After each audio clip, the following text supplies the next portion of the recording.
Hello and a very warm welcome. I am Gursheen Garland and you're watching Firstpost. In the next few minutes, we get you the top 50 updates from around the world, only here on Fast and Factual. Let's get started. Our top focus comes in from war in the West Asia. Israeli Prime Minister Benjamin Netanyahu apologized for not rescuing the 6 hostages that were found dead in Gaza. He vowed that Hamas would quote-unquote pay a heavy price for this loss. Netanyahu also rejected calls to ease his stance on keeping Israeli troops in South Gazan border as part of the ceasefire deal. The Philadelphia corridor has been a major sticking point in negotiations. Hamas has rejected any Israeli presence in that area. An Israeli labor court ordered an immediate halt to a nationwide strike by the country's largest trade union. The strike is aimed to support a deal for releasing hostages held in Gaza. The court deemed the strike politically motivated and not for economic reasons. The strike began on September 2nd after 6 hostages were found dead in the city. Britain announced it would suspend 30 out of 350 arms export licenses to Israel. The UK government citing concerns that these weapons could be used in a serious breach of international humanitarian law during Israel's ongoing war with Hamas. UK's Foreign Secretary David Lammy said that the partial suspension includes fighter aircraft, helicopters and drones. It, however, excludes parts of the F-35 stealth jets. US President Joe Biden criticized Netanyahu for not doing enough to secure hostages held by Hamas. Biden added he is very close to finalizing an agreement between Israel and Hamas. The urgency of the talks increased after 6 hostages, including an Israeli American, were found dead in a Gaza tunnel. Biden and Vice President Harris discussed the deal with officials before a campaign event in Pittsburgh. Moving to South America, the US seized Venezuelan President Nicolas Maduro's plane yesterday. American officials seized the jet in Dominican Republic and flew it to Florida. The Justice Department alleged that the aircraft was illegally purchased through a shell company in the US. It was later smuggled out to be used by the Venezuelan president and other members of his government. Venezuela has condemned the action, calling it an act of quote-unquote piracy. Continuing with South America, Venezuela issued an arrest warrant for opposition leader Edmundo Gonzalez, accusing him of conspiracy and other crimes. This comes amid a dispute over who won the July election, Gonzalez or President Nicolas Maduro. The arrest warrant marks a significant escalation in Maduro's crackdown on the opposition. While Venezuela's authorities claim Maduro's won, the opposition, however, insists Gonzalez secured a resounding victory. Russian President Vladimir Putin has arrived in Mongolia for a state visit today. He was greeted with a guard of honor in the country's capital. The visit marks Putin's first trip to a nation that is part of the International Criminal Court. The Russian president is the subject of an International Criminal Court arrest warrant. The ICC issued the warrant last year, accusing the Russian president of war crimes in Ukraine. Experts say Mongolia could face prosecution by the ICC if it fails to arrest Putin.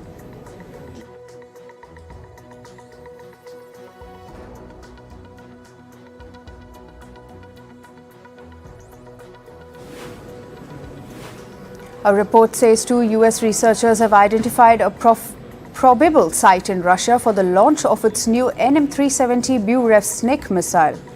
The weapon is a nuclear-powered, nuclear-armed cruise missile that President Putin has previously claimed is invincible. The Russian president said its range is nearly unlimited and it has the ability to bypass the US missile defenses. The report said that the launch site is in Russia's Vologda city, which is approximately 457 kilometers from Moscow. In India, Prime Minister Narendra Modi has embarked on a 3-day official visit to the Southeast Asian nations of Brunei and Singapore. PM Modi will first visit Brunei, Darussalam, where he is expected to meet Sultan Haji Hassanal Bolkiah, This is the first ever visit by an Indian Prime Minister to the island nation. PM Modi's visit also coincides with the 40th anniversary of India and Brunei's diplomatic relations. The Indian PM will leave for Singapore on September 4.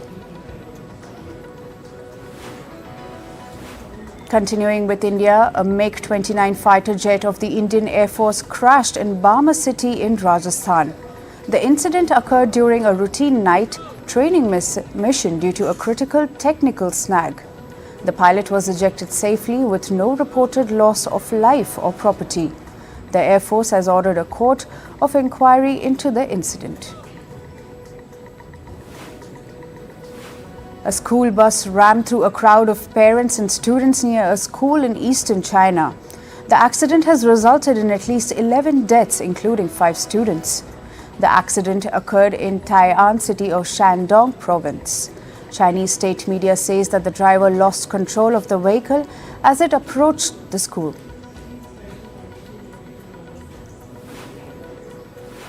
Fabrizio Longo, the Italian unit head of luxury car brand Audi, has died after falling down from a gorge. Longo fell while climbing Cima Peak in Adamello Mountains near the Italian-Swiss border.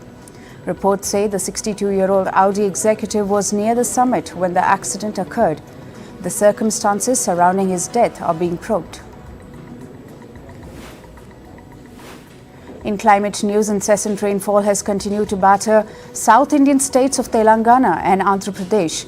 At least 35 people have been killed across the 2 states, and the heavy downpour has severely impacted the state's infrastructure. The Telangana government has alone incurred a huge loss of over $64 million.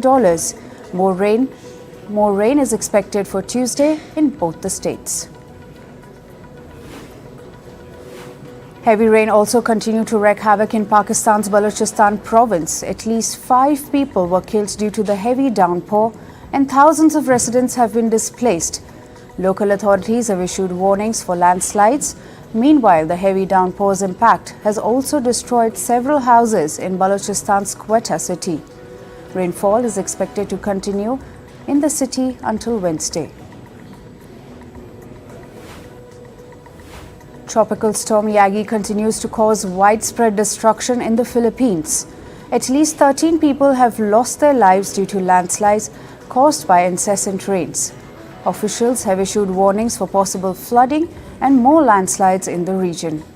At least 210,000 people have been affected. Passengers were left stranded to the cancellation of 34 domestic flights.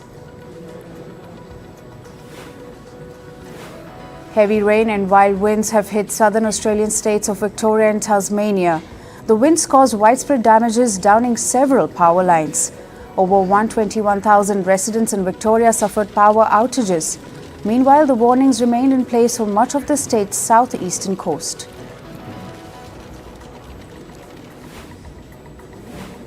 High mercury levels take over Asia. Japan recorded its warmest summer this year. As per local authorities, Japan's average temperature between June and August were 1.76 degrees higher than the usual. In the Japanese capital, Tokyo, about 123 people died of heat strokes in July.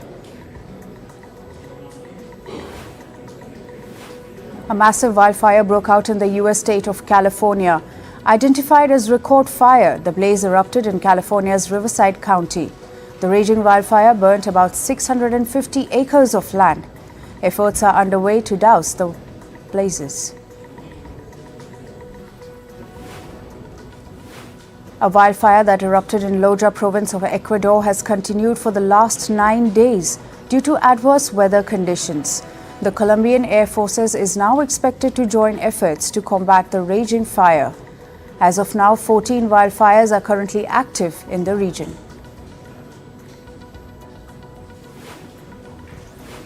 The Amazon River's water level has fallen due to last year's record drought. Last rainfall has also led to the current phenomenon Brazilian. Authorities have warned about the decreasing water levels since June. In fact, all rivers in the Amazon basin are expected to drop below their usual levels. On to business and tech news now. Automotive giant Volkswagen is planning to close some of its production sites in its home country, Germany. The move is part of the firm's plan to cut costs as it struggles against competitors. In an internal memo, Volkswagen CEO Oliver Blume said that the European automotive industry is in a very serious situation. He added that Germany as a business location is falling behind in terms of competitiveness. Meanwhile, the American car maker General Motors will shut down its plant in Ecuador by the end of this week. The move was first announced in April. General Motors' plant in Quito accounts for over 50% of car production in the country. The factory closure risks the livelihoods of about 320 Ecuadorian workers. Hong Kong's Cathay Pacific Airways has grounded all its Airbus A350 aircraft for inspection. This is after one of A350 aircraft en route to Switzerland was forced to return. The plane suffered an engine component failure. Cathay Pacific said that this was the first such failure with any 350 aircraft worldwide. The Airways has cancelled 24 flights until the end of September 3.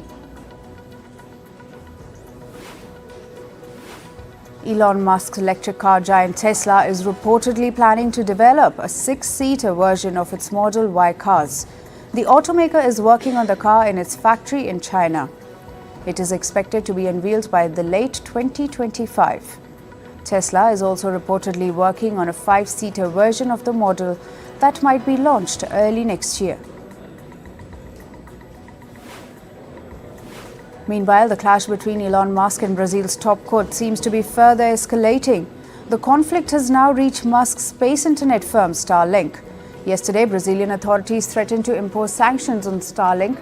This is after the satellite internet provider's refusal to obey a court order to block the social media platform. Brazil's Supreme Court suspended the X platform last week after it couldn't appoint a legal representative.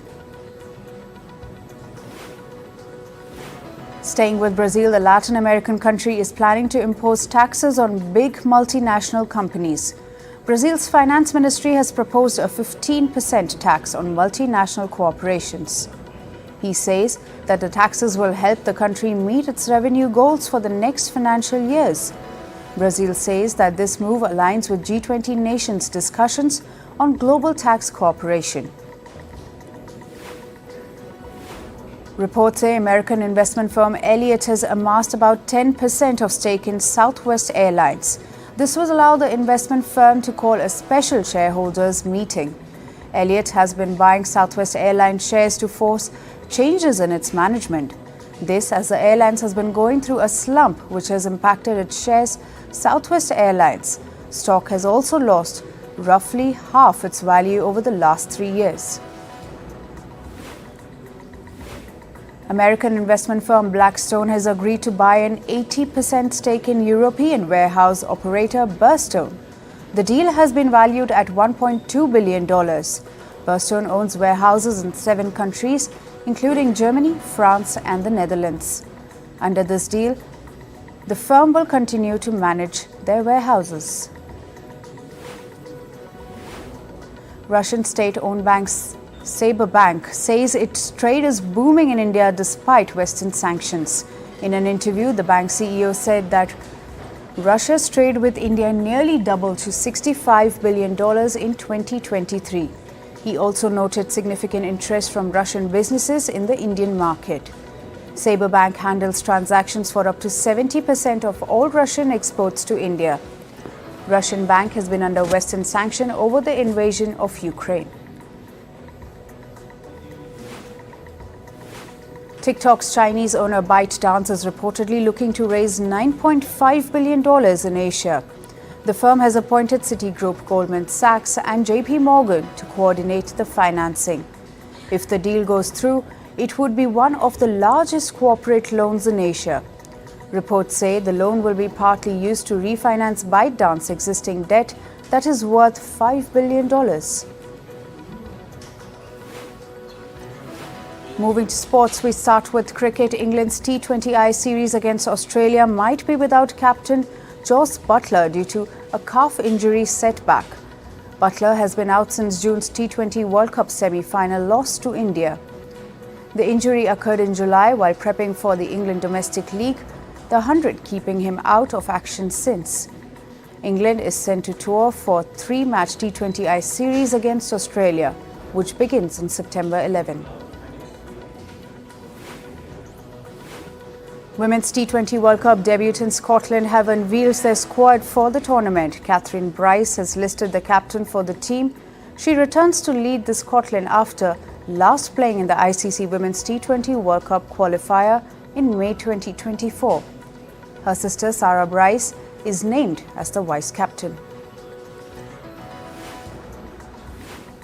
In football, Uruguayan striker Luis Suarez has announced his retirement from international football. The World Cup qualifier against Paraguay on the 7th of September to be Suarez's last for La Celeste. In 142 appearances, Suarez has scored 69 goals, the most in Uruguay's history. India kick off their Intercontinental Cup 2024 campaign against Mauritius in Hyderabad today. The Indian team, led by new head coach Manolo Marquez, will look to move past their World Cup qualifier disappointment. This is the team's first visit to Hyderabad in 16 years. India will also compete against Mauritius in Syria from September 3 to 9. Over in tennis, world number one Jannik Sinner has cruised to the US Open quarterfinals. The Italian beat America's Tommy Paul 7-6, 7-6, 6-1 in straight sets.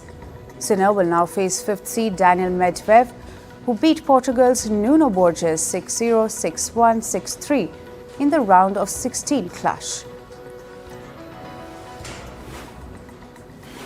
Over in the women's draw of the US Open, Iga Świątek advanced to the US Open quarterfinals with a straight set win over Lyudmila Samsonova.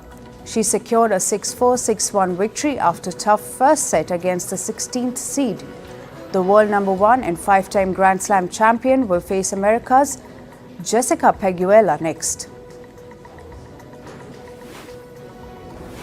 Moving to the Paralympics, Italy's Valentina Petrillo created history by featuring as first openly transgender athlete at the Games. The visually impaired runner competed in the women's 400 meters. Petrillo, who previously won 11 men's national titles, transitioned in 2019. She finished second in her heat but did not qualify for the final, clocking 58.35 seconds. Brazilian swimmer Gabriel Zinho won his third gold medal at the Paris Paralympics in the 200-meter freestyle race. He finished the race in 3 minutes 58.92 seconds, calling the experience like being a rocket man. The 20-year-old has no arms or hands and his legs are atrophied.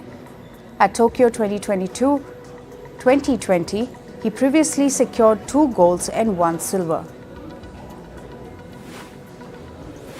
Moving to updates from the Paralympics, India's star javelin thrower Sumit Antil defended his Tokyo Olympics gold medal at the Paris event. Antil secured gold with a record-breaking throw of 70.59 meters. By doing so, Antil broke his own record of 69.11 meters, which he sent in the first throw of men's javelin final at the Paris Paralympics. Indian para-shuttler Nitish Kumar won gold for India in the men's single category. Kumar defeated Daniel Bethel 21-14, 18-21, 23-21. He has also won silver medal for India in the men's singles event at the Hangzhou Para-Asian Games. India are currently placed 15th on the medal tally with 15 medals that includes 3 gold, 5 silver and 7 bronze.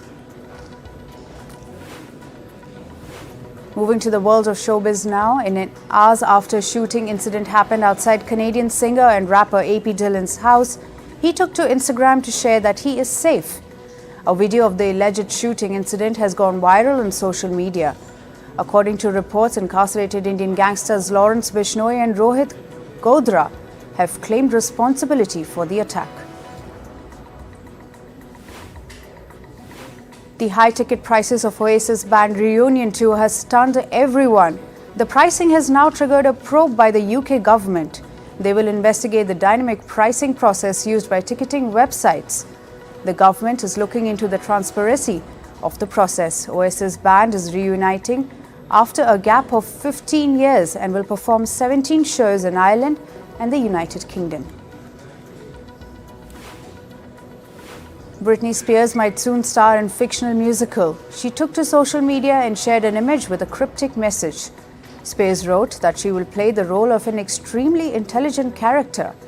She attached the message with an illustration of a girl with a pair of cats.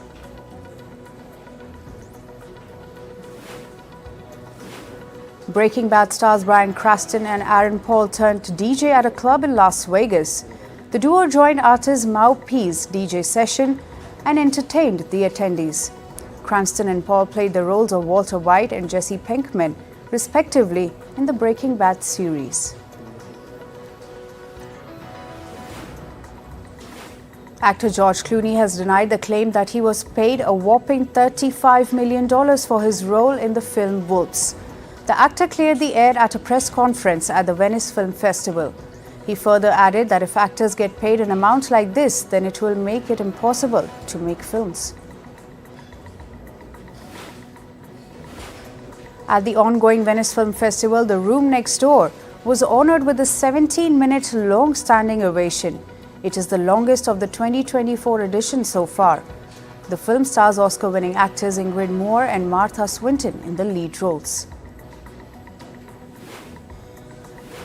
In an interview, actor Jack Reiner recalls his first meeting with Nicole Kidman.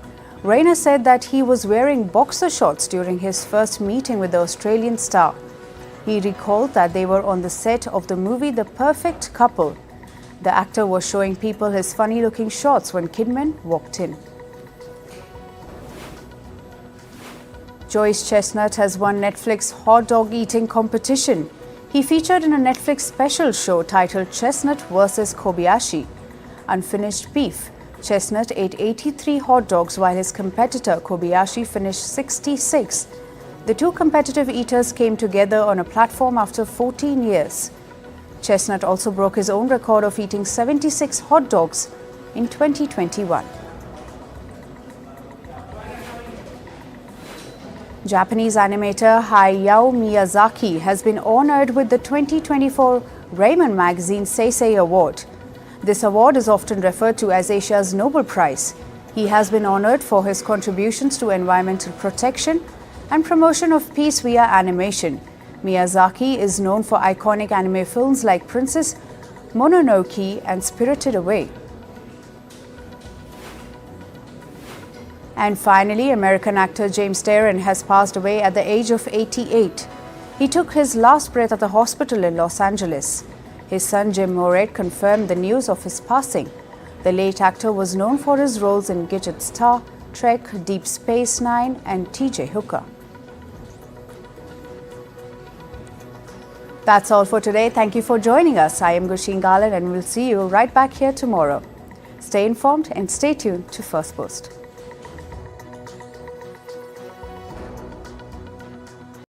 It's over! He's done it again! Unbelievable! Oh, straight into the roof of the net. Nice one. Straight down the middle.